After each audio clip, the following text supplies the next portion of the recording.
If your legs feel weaker than they used to, your balance becomes harder automatically. It is a physiological reality that often goes unaddressed until a mishap occurs. After the age of 60, muscle loss, a condition we medically refer to as sarcopenia, accelerates significantly. This loss is particularly aggressive in the large muscle groups of the lower body, especially the thighs. When these muscles lose their density and power, the body's ability to stabilize itself during simple movements like walking, turning, or stepping over an obstacle begins to fail. You might feel like your coordination is slipping, but more often than not, the root of the problem isn't in your brain's signals. It is in the engine of your legs. But here's the good news. You can reverse this safely. It does not require a gym membership or heavy weights. It requires a dedicated focus on functional strength. Most falls start with leg weakness, not necessarily poor coordination. As a clinician, I see many patients who believe they are simply getting clumsy. In reality, their quadriceps and glutes have simply reached a point where they can no longer provide the necessary force to catch the body if it tilts off center. Today, we are going to fix the foundation. We aren't just aiming for general fitness. We are building a structural insurance policy for your mobility. We're going to focus on 3 specific movements designed to target the muscle groups most responsible for keeping you upright and confident on your feet. Our first priority is exercise 1, sit to stand control. This is perhaps the most fundamental movement for maintaining independence as we age.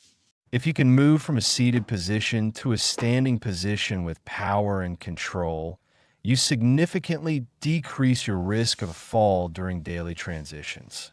For this exercise, I want you to perform 3 sets of 8 repetitions. The setup is simple. Find a sturdy chair, preferably one without wheels.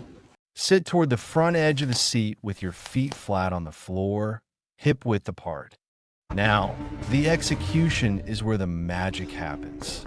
Many people use momentum to stand up. They rock their bodies back and forth and use a swinging motion to propel themselves upward. This is exactly what we want to avoid. When you use momentum, you are bypassing the muscles we're trying to strengthen. Instead, I want you to lean your chest slightly forward, drive your heels into the ground, and stand up using only the strength of your legs. But the most important part of this exercise is the down phase. We call this the eccentric phase. As you lower yourself back into the chair, do it as slowly as possible. Aim for a count of 3 or 4 seconds before your glutes touch the seat. This slow descent forces your thigh muscles to work under tension, which is the most effective way to trigger muscle growth and stability. If you feel like you are plumping or falling into the chair at the last second, it means your muscles are giving out. Fix this common mistake by staying engaged all the way down. If you need to use your hands on the armrest for safety at first, that is perfectly fine, but your goal over the coming weeks is to perform this with your arms crossed over your chest. Next, we move to exercise 2, the supported split stance. This exercise is designed specifically to train front leg strength and mimics the mechanics of walking and climbing stairs. In a fall situation, we often have one foot forward. If that front leg isn't strong enough to support your entire body weight instantly, a stumble becomes a fall. To perform this, stand next to a sturdy counter or the back of a heavy sofa for support. Step 1 foot forward and 1 foot back, as if you're taking a long stride. Keep your torso upright. Your goal is to lower your hips straight down toward the floor, bending both knees. You don't need to go very deep, just a few inches will suffice to start. Perform 8 to 10 repetitions per side. The critical focus here is knee alignment. As you lower yourself, look down at your front knee. It should stay directly over your ankle and must not cave inward toward your big toe. When the knee caves in, it indicates weakness in the hip stabilizers, which is a major contributor to balance issues. By keeping that knee aligned with your second toe, you are teaching your body to maintain a stable base of support. Use the counter for as much balance as you need, but let your legs do the heavy lifting. This movement builds the unilateral strength required to recover your balance if you ever trip on a rug or a curb. Finally, we have exercise 3, the wall quarter squat hold. This is an isometric exercise, meaning the muscles are working hard without moving. Isometrics are fantastic for building endurance and joint stability without putting excessive stress on the kneecaps. Find a clear section of wall and lean your back against it. Slide your feet out about 12 inches in front of you. Now, slowly slide your back down the wall until you are in a quarter squat position. Your knees should be slightly bent, but not past a 45-degree angle.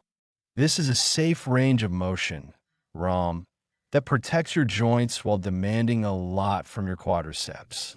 Hold this position for 15 to 20 seconds. While you're holding, I want you to feel the tension building in the tops of your thighs. This is building metabolic endurance. If you find yourself losing balance when you're out walking in the community, it's often because your muscles have become fatigued and can no longer react quickly. By holding this position, you are increasing the stamina of your legs. Keep your weight in your heels and your back flat against the wall. As you get stronger, you can increase the hold time to 30 seconds, but always stay within that quarter depth to ensure we are prioritizing safety over intensity. In summary, remember that muscle is more than just tissue. It is the primary system that interacts with the world around you. Strong legs equal easier balance, and, perhaps most importantly, faster reaction times. If you start to slip, a strong leg can plant itself and stop the fall in a fraction of a second. A weak leg cannot generate that force quickly enough. By committing to these 3 movements, the sit to stand, the supported split stance, and the wall quarter squat hold, you are addressing the physical foundation of your safety. You're telling your body that you intend to stay mobile, independent, and secure. Practice these exercises 3 times a week. Be patient with yourself. Focus on the quality of the movement rather than the speed, and you'll find that the world feels much more stable beneath your feet. Your legs are your foundation. Take the time to fix them first, and the rest of your health and confidence will follow. Thank you for taking this proactive step in your health journey today. Stay strong and stay safe.